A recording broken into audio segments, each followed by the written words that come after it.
हरदेव जोशी राजकीय कन्या महाविद्यालय में आज हम सभी गणेश चतुर्थी के दिन भारतीय ज्ञान परंपरा केंद्र के अंतर्गत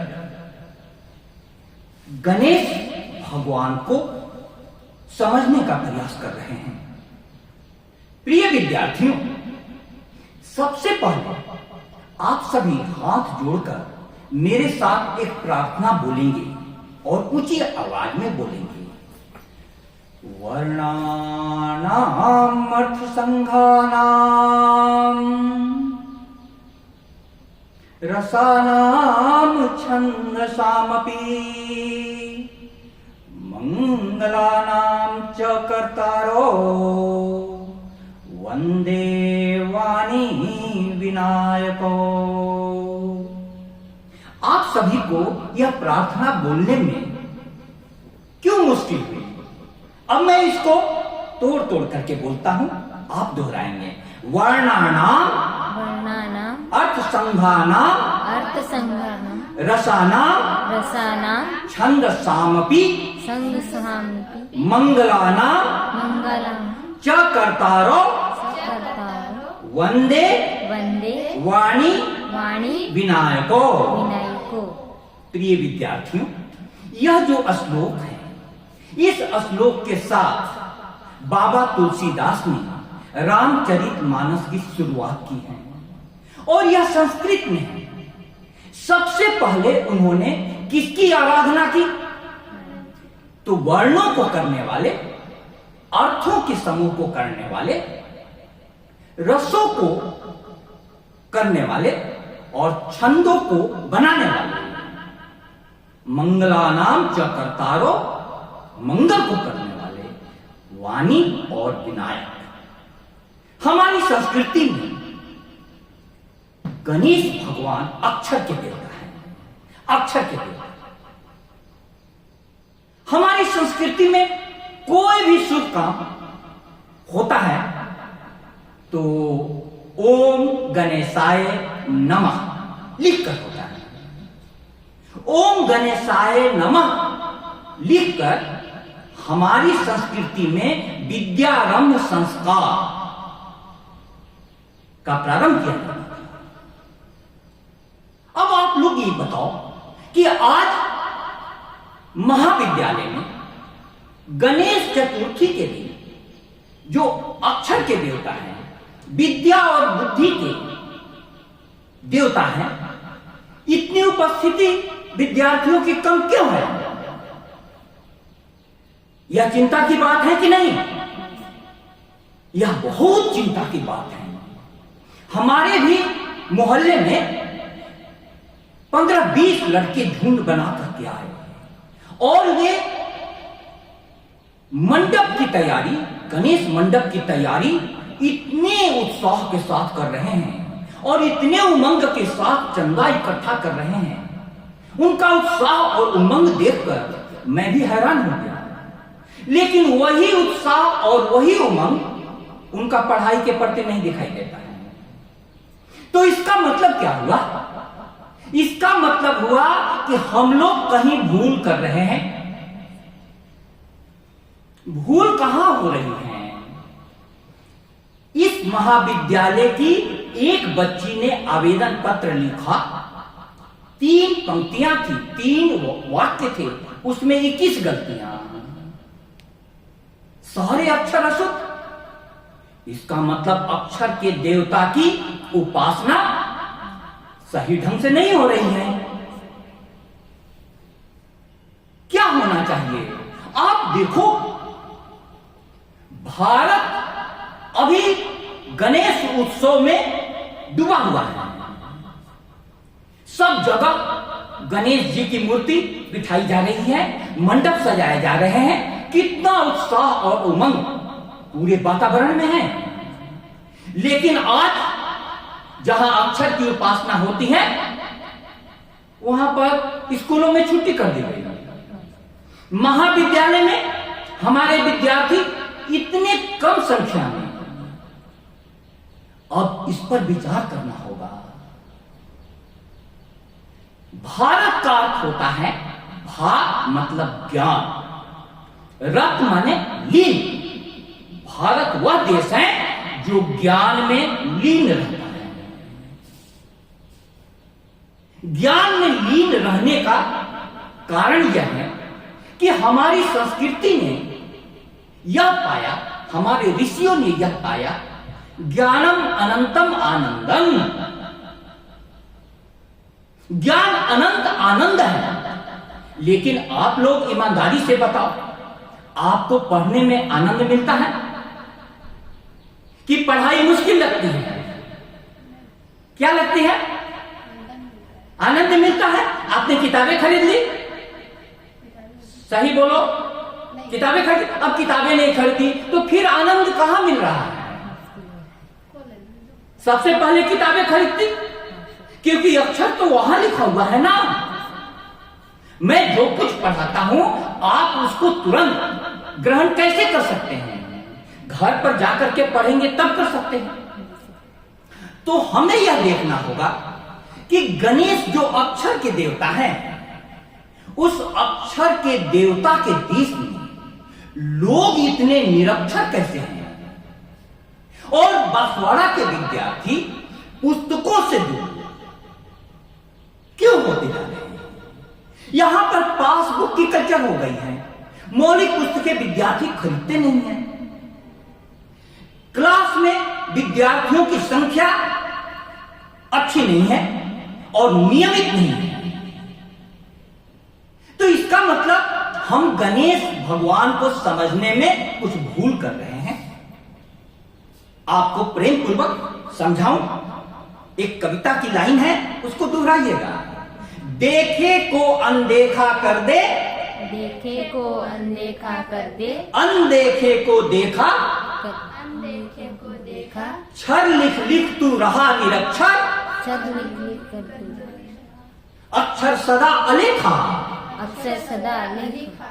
कभी यहां पर कहता है कि जो दिखाई देता है उसको अनदेखा कर दे, देखे को अनदेखा कर दे।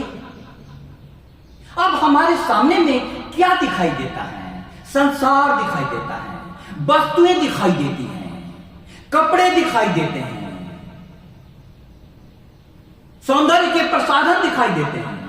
लेकिन कहा क्या जा रहा है? देखे को अनदेखा कर दे, अनदेखे को देखा। अनदेखा क्या है? हमारे हृदय में और हमारे मस्तिष्क में, हृदय में जो भाव है और मस्तिष्क में जो विचार हैं वो दिखाई नहीं देता है। लेकिन इन दोनों के भाव और विचार की शुद्धि के लिए हमारी संस्कृति में भगवान गणेश को याद किया जाता है। वक्रतुंडा महाकाया सूर्यकोटि संप्रभा निर्विघ्नं कुरु मे देव सर्व कार्येषु सर्वदा। सबसे पहले किसी भी विवाह शादी में भी, शादी का कार्ड भी छपता है तो क्या लिखा रहता है? सबसे पहले ओम गणेशाय नमः। गणेश को आदि देव कहा गया है। आदि देव का अर्थ क्या हुआ? क्यों कहा गया? सबसे पहले गणेश को क्यों याद किया जाता है? समझने की कोशिश करो। ऐसी कथा है कि एक बार यह प्रश्न उपस्थित किया गया कि सबसे पहले किस भगवान की पूजा हो?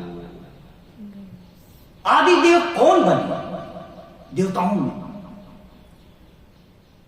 तो यह शर्त रखी गई कि जो पूरी पृथ्वी का चक्कर लगा करके फर्स्ट आ जाएगा, प्रथम आ जाएगा, वह आदि देव होगा।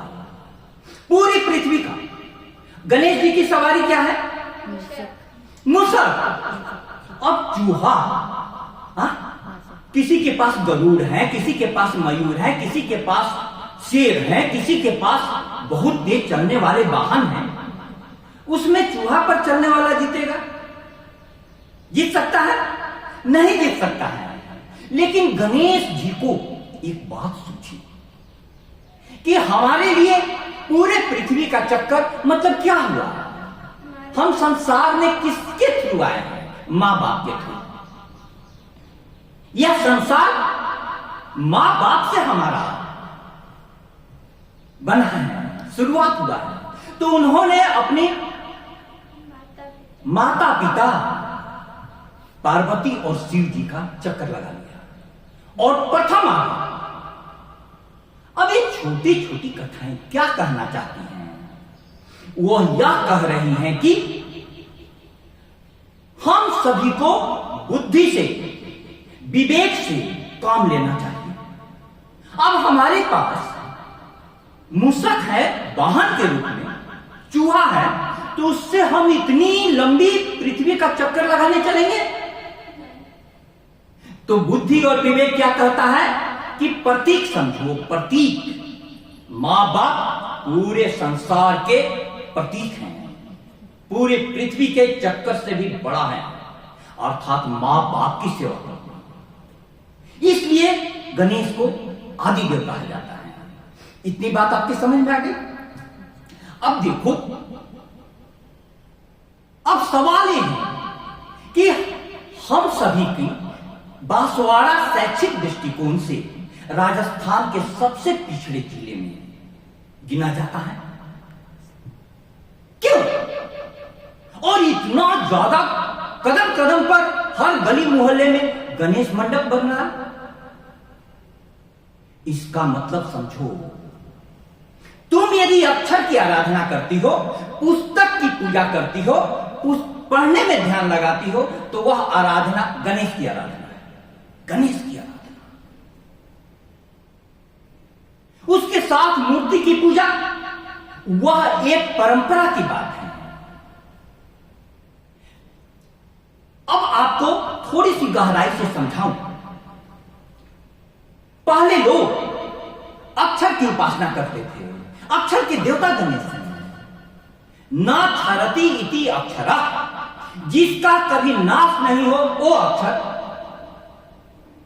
इसीलिए तो कविता में कहा गया, देखे को अनदेखा कर दे, अनदेखे को देखा, क्षर लिख लिख तू रहा निरक्षर, अक्षर सदा अलेखा। अक्षर को लिखा नहीं जा सकता है। तो हमारी संस्कृति में श्रवण परंपरा थी, सुनने की। उस समय लिखने के साधन नहीं थे। हमारे वेदों का दूसरा नाम है श्रुति। क्या नाम है? श्रुति। गुरु बोलते थे और शिष्य सुन करके उसको पूरा का पूरा कंठस्थ कर लेते थे, हृदयंगम कर लेते थे। हमारी संस्कृति ऐसी थी। समझ में आ रही है बात? और गणेश जी के कान कैसे हैं? बड़ा सुख के समान। अब इस प्रतीक को समझो, इस प्रतीक को समझो। हमको ज्ञान कैसे मिलता है? मैं बोल रहा हूं तो आप सुन रहे हैं। सुनने से, उसके बाद पढ़ने से, लिखने से, एक ज्ञान के साधन है। तो सबसे पहला साधन क्या है? सुनना। इसलिए बड़ा प्यारा श्लोक है, श्रवणम तु गुरो कार्यम मननम तदनंतरम निधिध्यासनम इत्येतत् पूर्णबोधस्य कारणम। सुनना बहुत कठिन काम है। कब आप सुन पाएंगे? जब आपका चित्त शांत हो। गणेश जी का बड़ा कान बताता है कि वे अक्षर के देवता, विद्या के देवता क्यों बने। सुनने की उनकी क्षमता अपरंपार है। और उनका कान सूप के समान है।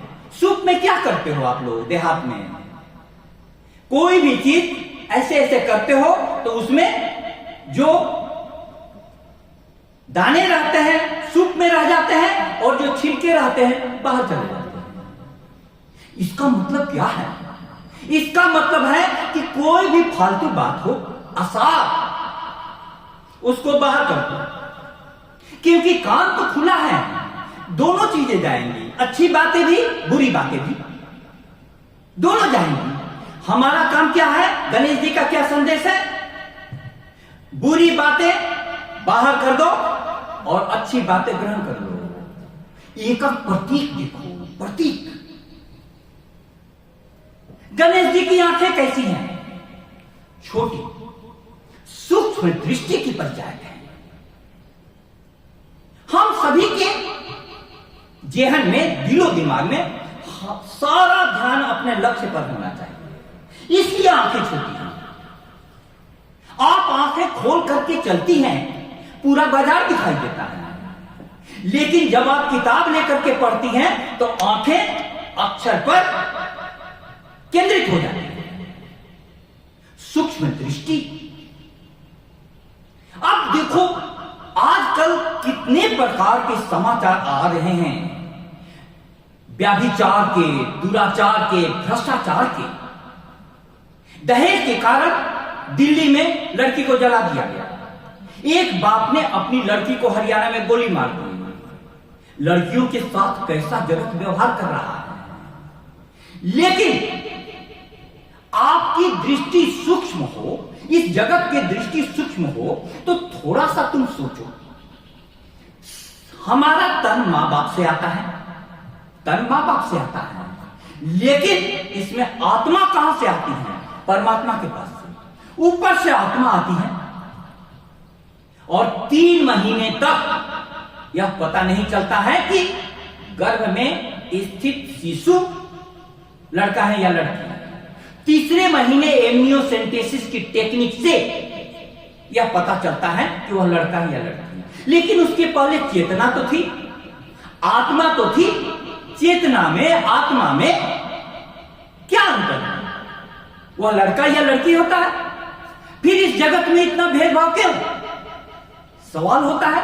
यदि सूक्ष्म दृष्टि होगी तो लड़के और लड़की में कोई अंतर नहीं होगा, कोई अंतर नहीं। आप लोग बताओ, आप लोगों के घर में आपके साथ जैसा व्यवहार होता है, भाई के साथ भी वैसा ही व्यवहार होता है? अलग होता है। क्यों? सूक्ष्म दृष्टि का अभाव है, सूक्ष्म दृष्टि का अभाव है। आप एक प्रतीकों को देखिए। सूक्ष्म दृष्टि यह देख लेगी कि सब कोई परमात्मा के पास से आया है। लड़की को पढ़ाओ, वह भी ऊंचाई पर पहुंच जाएगी। लड़के को पढ़ाओ, वह भी ऊंचाई पर पहुंच जाएगी। यदि पढ़ाई नहीं हो तो लड़का भी बिगड़ जाएगा, लड़की भी बिगड़ जाएगी। मेरी बात आपको समझ में आ रही है? अब तीसरा प्रतीक लो, गणेश जी का। लंबोदर, पेट उनका कितना बड़ा है, पेट उनका कितना बड़ा है। अब लंबोदर का प्रतीक का मतलब क्या है? हम बहुत सारी बातें सुनते हैं, बहुत सारी बातें सुनते हैं, लेकिन अपने अंदर में कोई भी रहस्य की बातें कर देता है तो उसको अपने अंदर में छुपाए नहीं रख पाते हैं, दूसरे को बता देते हैं। रहस्य की बातें हमको छुपानी चाहिए, अपने पेट में पचाना चाहिए। लंबा उदर का मतलब ही है। अधिकतर कलह का कारण क्या है?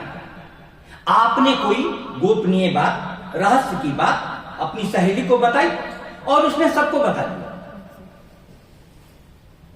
लंबोदर गणेश जी यह संदेश देते हैं कि हमें बचाने की आदत होनी चाहिए। एक और प्रतीक लो। गणेश जी का मस्तक कितना बड़ा है? हाथी का मस्तक कितना बड़ा।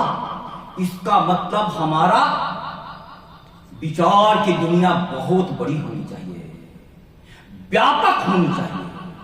कहीं से भी अच्छे विचार आए उसको ग्रहण करो, ग्रहण करो।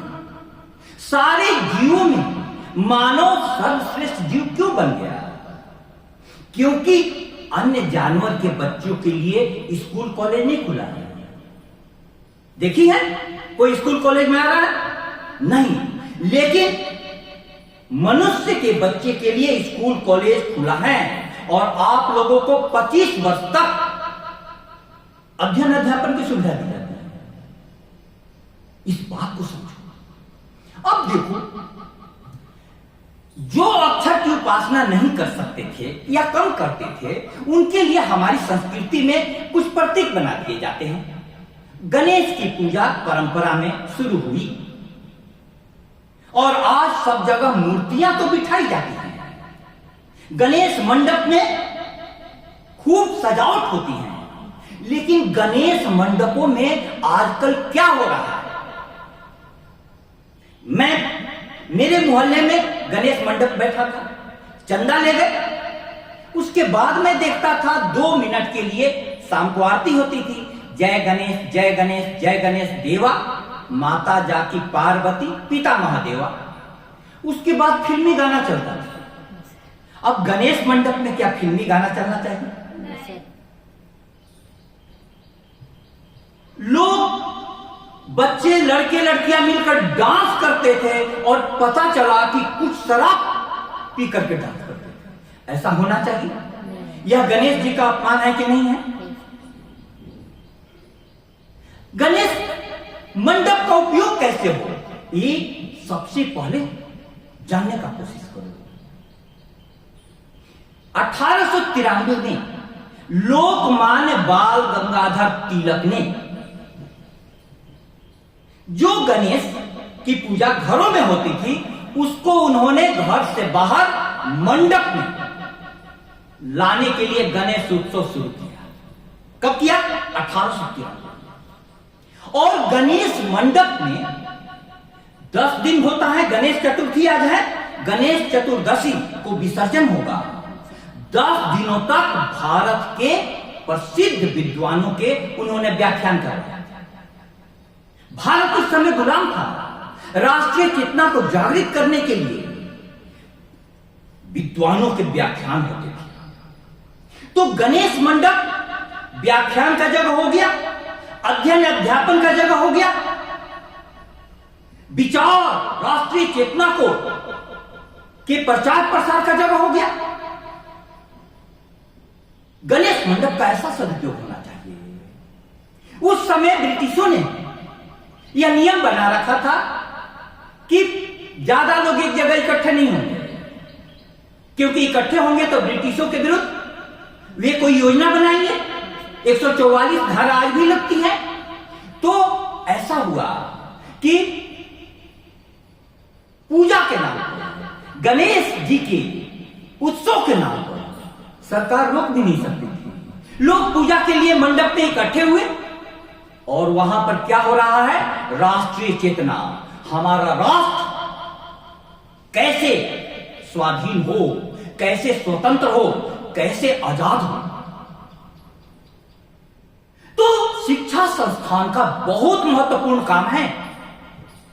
एक शिक्षाविद ने इस प्रकार गणेश मंडपों का उपयोग किया और हर साल, पहले तो महाराष्ट्र में शुरू हुआ, महाराष्ट्र से बाहर बढ़ते गया और पूरे भारत में फैल गया।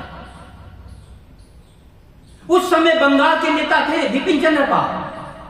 बंगाल में इन्हीं के प्रयासों से गणेश उत्सव को देख करके दुर्गा पूजा उत्सव शुरू हुआ, नवरात्रि उत्सव शुरू हुआ और उसमें भी व्याख्यान होते थे, अध्ययन अध्यापन होता था, राष्ट्रीय चेतना के प्रचार प्रसार का काम किया जाता था। इस प्रकार से तिलक के प्रयास से गणेश मंडपों में ऐसे कार्यकर्ता मिल गए जिनका विचार बहुत परिष्कृत था, हृदय सुसंस्कृत था और यही कार्यकर्ता अभय हो गए। भगवान का नाम लेकर के न ब्रिटिशों की लाठियों से डरते थे, न ब्रिटिशों के जेल से डरते थे। समझ में आ रही है बात? अब यही कार्यकर्ता इतनी बड़ी संख्या में हो गए, लाखों की संख्या में। महात्मा गांधी जब भारत में 1915 में आते हैं तो उस समय तिलक भारतीय राजनीति के क्षितिज पर सबसे बड़े नेता थे और 1920 में उनकी मृत्यु हो जाती है तिलक की। लेकिन उस समय तक उन्होंने गणेश मंडप के द्वारा भारत के लिए ऐसे कार्यकर्ता तैयार कर दिए थे जो महात्मा गांधी के लिए बहुत बड़ी शक्ति बन गए। महात्मा गांधी का सिद्धांत सत्य, प्रेम, अहिंसा का अनुकरण और अनुसरण करने वाले कौन थे? यही गणेश मंडप से निकले हुए कार्यकर्ता। तभी तो महात्मा गांधी को इतनी सफलता मिली। प्रिय विद्यार्थियों, मैं कहना क्या चाहता हूं, हम आज चिंतित हैं शिक्षा का हालात देखकर। जब से नई शिक्षा नीति लागू हुई है, आप सभी बार बार शिकायतें करते हैं कि हमारा सिलेबस पूर्ण नहीं होता। करते हैं शिकायत? हर 6 महीना पर परीक्षा होती है। जब हमारा सिलेबस पूर्ण नहीं होता, जब शिक्षा पूरी नहीं हुई, तो कैसी परीक्षा? फिर भी परीक्षा हो रही है, नंबर भी खूब मिल रहा है। लेकिन परीक्षा होने से, नंबर मिलने से आपका जीवन नहीं बदल रहा। क्यों नहीं बदल रहा? गणेश की सूक्ष्म दृष्टि आप में नहीं आ रही। आप देखो, वेद व्यास जी को महाभारत लिखना था। कोई ऐसा व्यक्ति चाहिए था जो उनके मन में विचार उठे, वे बोले, तुरंत लिख दे। उतनी तेजी से लिखते। मैं जितनी तेजी से बोल रहा हूं, क्या उसको आप लिख सकती हैं? नहीं लिख सकती हैं, नहीं लिख सकती हैं। लेकिन बाल गणेश जी ने अपने छोटे रूप में पूरा जो कुछ वो बोलते गए सारा लिख दिया। महाभारत तैयार। इतना सूक्ष्म और व्यापक ग्रंथ हम पूरे जगत को मिला। गणेश जी ऐसे थे। उनके इन गुणों को हमें अपनाना चाहिए। बिना रुके, बिना विश्राम किए लगातार लेखन काम चलता रहा। तुम लोग कितना देर पढ़ती हो? बताओ, घंटे? ईमानदारी से बताना, कितना देर पढ़ती हो? जोर से बोलो। आधा घंटा या 1 घंटा। आधा, जोर से बोलो। आधा घंटा या 1 घंटा। अब आधा घंटा या 1 घंटा पढ़ने से कैसे पढ़ाई होगी? आज गणेश चतुर्थी के दिन हम सभी को यह शपथ लेना है कि गणेश जी अक्षर के देवता हैं। अक्षर की उपासना में हम लगेंगे। विद्या के देवता हैं। विद्या कैसे आती है? पुस्तक से और शिक्षक से, गुरु से। यही तो है। और दोनों से यहां की पीढ़ी दूर हो गई है। उजाले इस कदर बेनूर क्यों हैं? किताबें जिंदगी से दूर क्यों हैं? तुम यदि यह सोचते हो कि तुम्हारे जीवन में चमक, उजाला आएगा कपड़ों से, सौंदर्य प्रसाधनों से, सजने धजने से, तो तुम गलत सोच रहे हो। गलत सोच रहे हो। विद्या और बुद्धि के विशारद विनायक का संदेश है कि वह उजाला कहां से आता है? अंतर प्रकाश से। अंतर प्रकाश से। तुम्हारे अंदर में जब प्रकाश होगा तो उससे तुम्हारे चेहरे की चमक कुछ और होगी और तुम्हारे लिए जगत कुछ और होगा। इस बात को सोचना है। आप सभी विद्यार्थी हैं, आपको जानना चाहिए।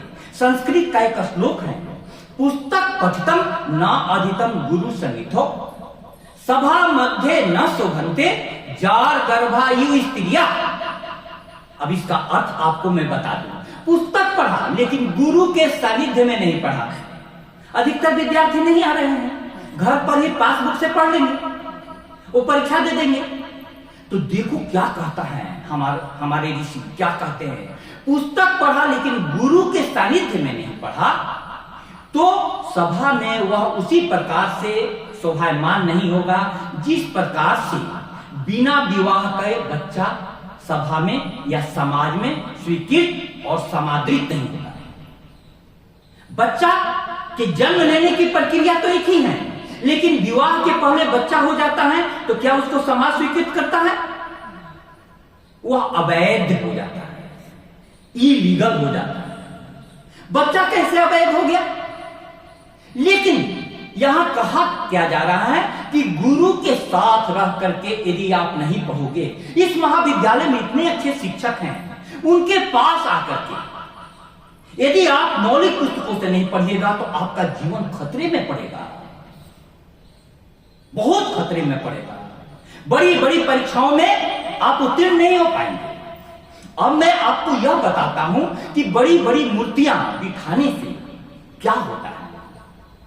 अक्षर को पढ़ने में सबका मन नहीं लगता, लेकिन बड़ी मूर्तियों के सामने में आरती करने में और घंटी बजाने में तो सबको मन लगता है। अब वहां पर आरती करो, वहां घंटी बजाओ, यह तो एक शुरुआत है। लेकिन घर पर आकर अक्षर की उपासना करो। परंपरा को अंधी लाठी से मत पीटो, उसमें बहुत कुछ है, बहुत कुछ है। क्योंकि परंपरा छूट जाएगी तो परंपरा जब लुप्त हो जाती है तो लोगों की आस्था के आधार टूट जाते हैं। उखड़े हुए पेड़ों के समान वे अपनी जड़ों से छूट जाते हैं। यह परंपरा में चली आ रही है, यह चलना चाहिए। मैं इसका विरोधी नहीं हूं। कम से कम लोग गणेश जी से जुड़ेंगे तो गणेश जी से जुड़ेंगे तो अब शिक्षाविदों का काम है, शिक्षकों का काम है कि लोकमान्य बाल गंगाधर तिलक ने जिस प्रकार से गणेश मंडप में जुटे हुए लोगों को अक्षर से जोड़ दिया, पुस्तक से जोड़ दिया, राष्ट्रीय चेतना से जोड़ दिया, उसी प्रकार से हम लोग भी राष्ट्रीय चेतना से, पुस्तक से, अक्षर से जुड़े। आपको यदि और कोई प्रश्न हो विद्यार्थियों तो पूछो। कोई भी प्रश्न आपके हृदय में उठ रहा हो तो मैं उसको समझाने का प्रयास करूंगा। कोई भी प्रश्न तो लोग प्रश्न पूछो। देखो, गणेश की उपासना हो तो गणेश का मतलब क्या होता है? गण, गण माने समूह, गण माने समूह, इस माने स्वामी, जो समूहों का स्वामी हो। इसके दो अर्थ हैं, दो अर्थ हैं। एक तो अर्थ राजनीतिक लिया जाए तो भारत में अनेक गणराज्य थे, लिच्छवी गणराज, साक्य गणराज, अनेक प्रकार के। उन सभी में, उन गणराज्यों के बीच में एकता स्थापित कौन करता था? गणेश, गणराज्यों के स्वामी। अब इसका आध्यात्मिक अर्थ, हमारे शरीर में कई प्रकार के समूह हैं। हमारे शरीर में 5 इंद्रियां हैं। कौन कौन? आंख, कान, नाक, जीभ, त्वचा, 5 इंद्रियां हैं। इसी प्रकार से 5 कर्मेंद्रियां हैं, 5 ज्ञानेंद्रियां हो गई, 5 कर्मेंद्रियां हो गई। इतना गण है, लेकिन इसका एक स्वामी चाहिए ना। स्वामी कौन है? गणेश। अब यदि तुम्हारी आंखें हैं और स्वामी जो सबका मालिक है वो सोया हुआ है तो आंखें कुछ भी देखेगी? नहीं देखेगी। आजकल लड़के मोबाइल पर क्या देख रहे हैं? पढ़ाई की चीजें देख रहे हैं। तुम लोग सही बोलो। सारे उल्टे सीधे रील्स देख रहे हैं। अब जिन विद्यार्थियों को पुस्तक खरीदने में पैसे का अभाव दिखाई देता है कि पैसे नहीं है, जिन विद्यार्थियों को कॉलेज में आने में समय का अभाव है, वो विद्यार्थी मोबाइल पर रील देख ही नहीं रहे हैं, रील्स बना भी रहे हैं। अभी क्या है? यानी गणेश सोए हुए हैं। सारे इंद्रियों का स्वामी, सारे समूहों का स्वामी गणेश है। उसको जगाओ। कान खुला है, कोई भी आवाज आ जाएगी, सब कुछ सुन लेंगे? नहीं, वही सुनेंगे जो हमारे जीवन को ऊंचाइयों पर ले जाए। तो हमें यह समझना होगा कि महाविद्यालय में आने के बाद आप सभी को गणेश जी के बारे में जो भी बात पता चली उसको आप हृदय में स्थापित करके अपने घरों तक ले जाइए, और आपके गली मोहल्ले में जहां भी गणेश मंडप बैठा हुआ हो वहां पढ़ने और पढ़ाने का माहौल बनाए।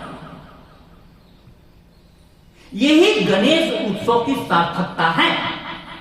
बहुत बहुत धन्यवाद।